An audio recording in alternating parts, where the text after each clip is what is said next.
الحمد لله نحمده ونستعينه ونستغفره ونؤمن به ونتوكل عليه ونعوذ بالله من شرور أنفسنا ومن سيئات أعمالنا من يهده الله فلا مضل له ومن يضلله فلا هادي له ونشهد أن لا إله إلا الله وحده لا شريك له ونشهد أن محمدا عبده ورسوله أرسله بالحق بشيرا ونذيرا بين يدي الساعة من يطيع الله ورسوله فقد رشد ومن يعصهما فإنه لا يضر إلا نفسه ولا يضر الله شيئا كما قال الله تعالى في القرآن المجيد والفرقان الحميد بعد أعوذ بالله من الشيطان الرجيم بسم الله الرحمن الرحيم نبئ عبادي أني أنا الغفور الرحيم وأن عذابي هو العذاب العليم صدق الله العظيم وصدق رسوله النبي الكريم نحن ذلك من الشاهدين والشاكرين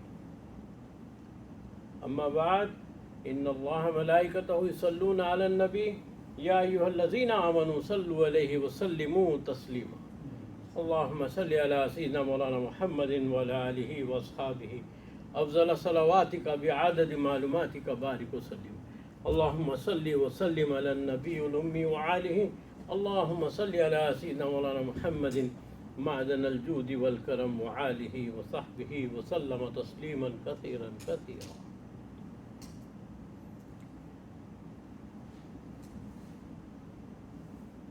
اللہ تبارک و تعالیٰ کا ارشاد ہے کہ نبئ عبادی کہ میرے حبیب اپنے غلاموں سے کہہ دو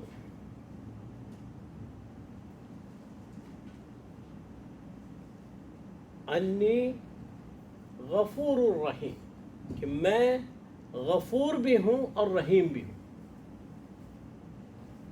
تو اس آیت کی شان نزول یوں ہے کہ نبی کریم صلی اللہ علیہ وسلم ایک دفعہ اچانک ہی صحابہ کرام کے محفل میں آ جاتے ہیں. صحابہ کرام کی محفل ہے، بیٹھے ہیں، بات کر رہے ہیں آپس میں، آپ آ جاتے ہیں. آپ تشریف لا کے کہتے ہیں کہ دیکھو ایک بات بتاؤ مجھے کہ کیا میں اللہ کا رسول نہیں ہوں؟ کیا تم اس بات کی گواہی نہیں دیتے کہ میں اللہ کا رسول ہوں؟ اب حضور کا انداز بیان کچھ ایسا ہوتا تھا کہ سب ایک عجیب سی کیفیت میں رہتے تھے، اور حال تو یہ رہتا تھا کہ صحابہ کرام کا کہ آواز بالکل آہستہ دھیمی کرتے تھے، دھیمی آواز سے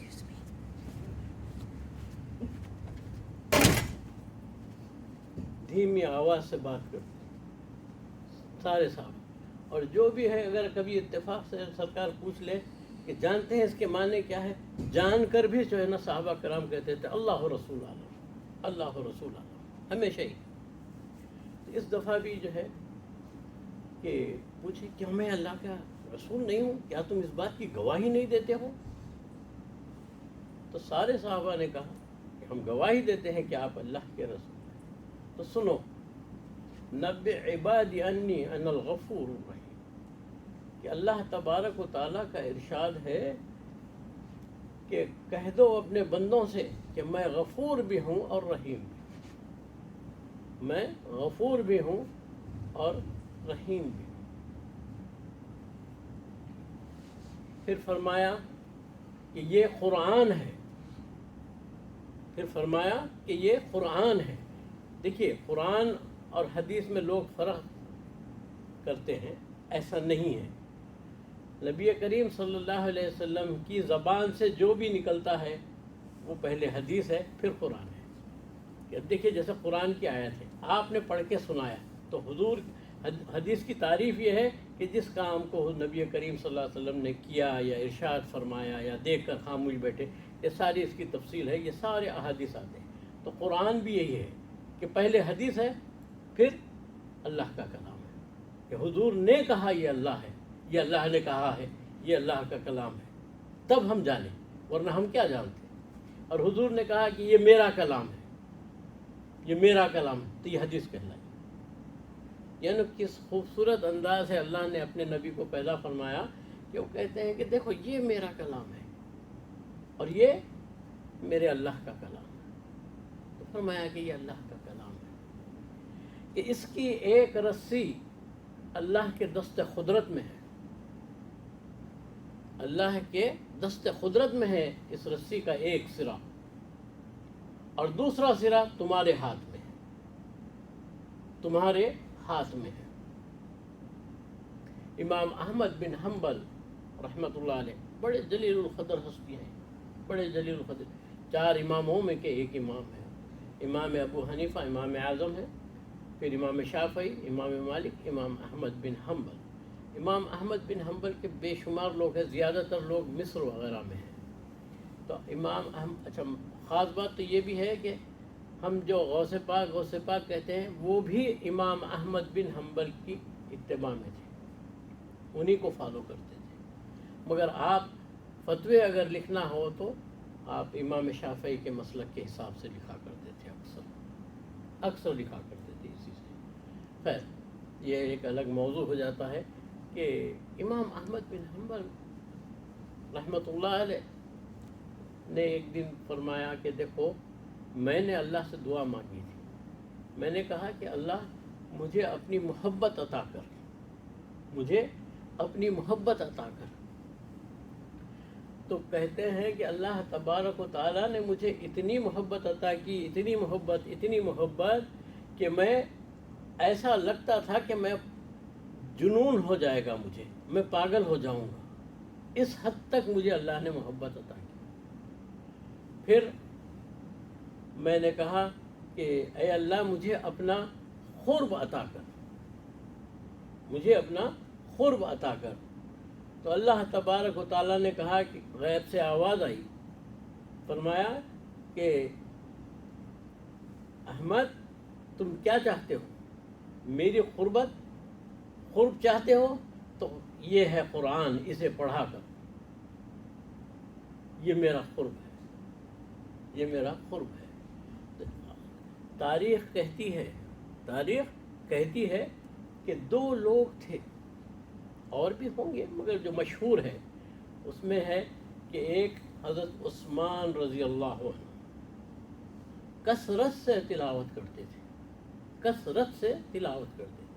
اور دوسرے ہمارے اور آپ کے امام ابو حنیفہ کثرت سے کرتے تھے۔ تو کہتے تھے کہ جو ہے نا میں نے اپنی زندگی میں 15,000 قرآن ختم کیے، 15,000۔ آپ نے اللہ سے، امام اعظم نے اللہ سے دعا کی تھی کہ اللہ مجھے نیند اٹھا دے، میری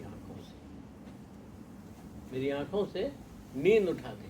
تو آپ کی نیند کا حال یہ تھا کہ کچھ دیر کے لیے بس یوں آنکھ بند کرتے تھے اور پھر آنکھ کھولتے تھے، کچھ دیر کے لیے، بس اتنی ہی نیند ہوتی تھی، کوئی اور نیند نہیں۔ جس طرح ہم لوگ کہتے ہیں کہ بڑا گدا چاہیے، یہ چاہیے، وہ چاہیے، ایسا چاہیے، وہ کچھ بھی نہیں، بس جہاں بیٹھے جیسا بیٹھے تو تھوڑی سی اونگ سی آ گئی، بس وہی نیند ہے، ساری تلاوت۔ تو اللہ نے ان کے سینے کو بھی ایسے کھولا کہ پھر دیکھو آج ساری دنیا اتنے برس ہو چکے ہیں اور آج بھی سبھی ان کی اتباع میں ہے۔ کسی سے بھی پوچھو کیا ہے تو بولے ہم حنفی، امام ابو حنیفہ کے فالوور۔ تو عزیزان محترم، اس میں اللہ تبارک و تعالیٰ کا ارشاد یہی ہے، پیام یہی ہے ہمارے لیے کہ دیکھو اپنے گناہوں پہ جو ہے نا افسوس نہ کرو، ہاں افسوس اس حد تک کرو کہ بس ہم سے غلطی ہو گئی ہے، اللہ کے آگے جاؤ۔ اللہ نے کہا ہے، اللہ کو پرواہ نہیں ہے ہمارے گناہوں کی، اللہ کہ کتنے گناہ کر کے لائے، اللہ کو پرواہ نہیں۔ اللہ کا تو یوں بھی ارشاد ہے احادیث میں کہ تم گناہ کرتے کرتے تھک جائیں گے مگر میری مغفرت سے نہیں تھک سکتے، میں تم کو معاف کرتا ہوں، جب تم آ کر مجھ سے معافی چاہتے رہو گے میں تمہیں بخشتا ہوں۔ تو گناہ تو ہر انسان سے ہوتے ہیں، گناہ تو ہر انسان سے ہوتے ہیں، اس لیے جو ہے نا اللہ کے آگے ہمیشہ سر بسجود رہنا، ہمیشہ دعا کرنا، کوشش کرنا کہ کسی لمحے بھی ہم کو اگر بلا لے تو کوشش یہ کرنا ہے ہم کو کہ جو ہے نا اللہ کے آگے استغفار کرنا، اور راتوں میں اٹھ کے تھوڑی سی صحیح قرآن پڑھنا یا نماز پڑھنا، جیسا بھی ہو تھوڑی سی۔ اگر ہم 1 رکوع بھی پڑھتے ہیں قرآن روزانہ، 1 رکوع بھی پڑھتے ہیں تو سال میں 3 قرآن ہو جاتے ہیں، سال میں 3 قرآن ہو جاتے ہیں۔ اتنا ہمارے کو ثواب ملتا ہے. اور پھر اس سے بھی آسان اللہ تبارک و تعالیٰ کے رسول صلی اللہ علیہ وسلم نے کہا کہ دیکھو سورہ اخلاص جو ہے ایک دفعہ پڑھو گے تو 1/3 قرآن ہے، 3 دفعہ پڑھ لو تم تو مکمل قرآن کا ثواب دیا جائے گا. تو ہم کو اس طرف بھی توجہ کرنی چاہیے، اس پر بھی غور کرنی چاہیے. اتنا چھوٹا سا سورہ ہے اور اللہ تبارک و تعالیٰ اتنا بڑا اجر دے رہے ہیں، تو اس پر بھی غور کرنا چاہیے. ایک صاحب آئے تھے میرے پاس، پوچھ رہے تھے کہ جو ہے نا حضرت کیا پڑھوں میں، کوئی وظیفہ دے. میں بولا سورہ اخلاص پڑھو. یہ کون سا سورہ ہے؟ میں بولا قل هو اللہ کا سورہ ہے. ہاں وہ تو میں پڑھتا ہوں 3-4 بار. میں بولا 3-4 بار یہ ہے، 10-12 بار نہیں، آپ کم سے کم روز 40 قرآن پڑھنا. بولے کیسا؟ تو بولا 120 دفعہ، روز 120 دفعہ سورہ اخلاص پڑھو تو 40 قرآن کا ثواب ملتا ہے. اور اللہ تبارک و تعالیٰ کے خزانے میں کس چیز کی کمی ہے؟ کس چیز کی کمی ہے؟ کمی ہے تو خود ہم میں ہے کہ ہم نہیں جانتے اللہ سے، ہم نہیں مانگتے. ہم سب جگہ جاتے ہیں، سب سے مانگتے ہیں، مگر سوائے اللہ. جب سب ختم ہو جاتا ہے تو پھر اللہ کی طرف بات کرنے کو جاتے ہیں، جب دیر ہو جاتی ہے. تو عزیزان محترم، اللہ غفور الرحیم ہے، وما علینا الا البلاغ.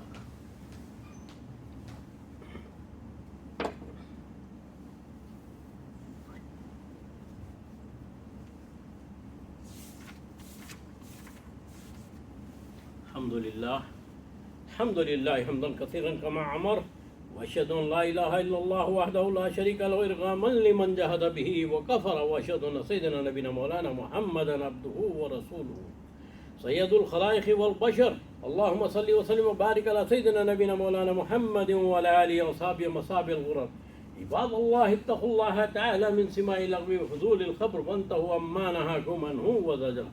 واعلموا ان الله امركم بامر بدا فيه بنفسه وسن بملائكة المسبحة لقدسه وثلث بكم أيها المؤمنون من بره جنه وعنسه. فقال تعالى مخبرا وعامرا إن الله وملائكته يصلون على النبي يا أيها الذين آمنوا صلوا عليه وسلموا تسليما.